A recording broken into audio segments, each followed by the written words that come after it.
Good afternoon. On behalf of Impact International, I would like to begin by hoping that everyone is safe and healthy following the recent escalation in lockdown procedures. As many of us search through our supermarket shelves in panic, we often forget where our fruits and vegetables have come from. Who picked them? What conditions did the workers have to endure in this process? And are the rights of these workers being met? These questions are all assessed in detail in Impact's recent report regarding Spain's exploitation of migrant workers in fruit and vegetable farms. The migrant workers in the southern region of Spain, in the province of Almeria, suffer countless injustices whilst working under what is referred to as the giant sea of plastic. Forced to endure over 40 degrees of heat in the greenhouses, little to no breaks, and incorrect payslips.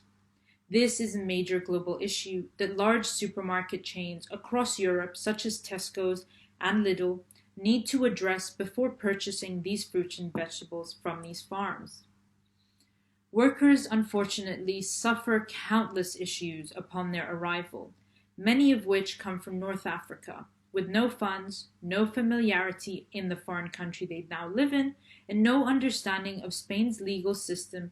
They are abandoned by their authorities, left to fend for themselves in order to survive. Many of the workers are told that if you do not want to work like a slave, you are out. You must leave the workplace immediately. If the workers choose to speak up against the abuses that they are encountering in the workplace, they are immediately fired and sent back home. With no place to seek assistance, the threat of dismissal is enough to keep the migrant workers silent, as many fear that their outstanding debts upon their arrival back home will get to them immediately. Workers do not only endure hardship in the workplace, but suffer in their living conditions as well.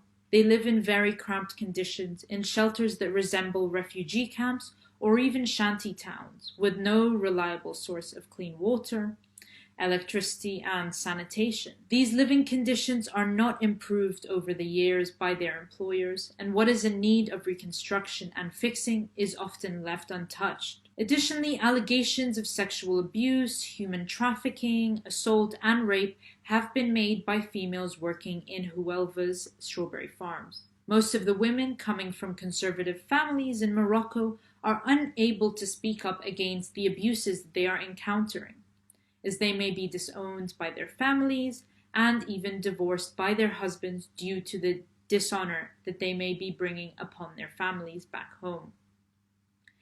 This all has severe effects on their mental health, as many feel disconnected from any support system that they may have had back home, but have now lost. The female workers who have been brave enough to speak up have said that they feel like slaves or even prostitutes in the hands of their employers.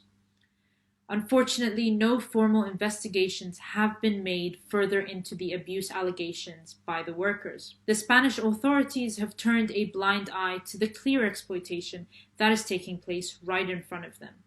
Upon confrontation, employers deny all claims of abuse, claiming that they either do not care about the law or do not have anything to worry, as they have not harmed the rights of their workers.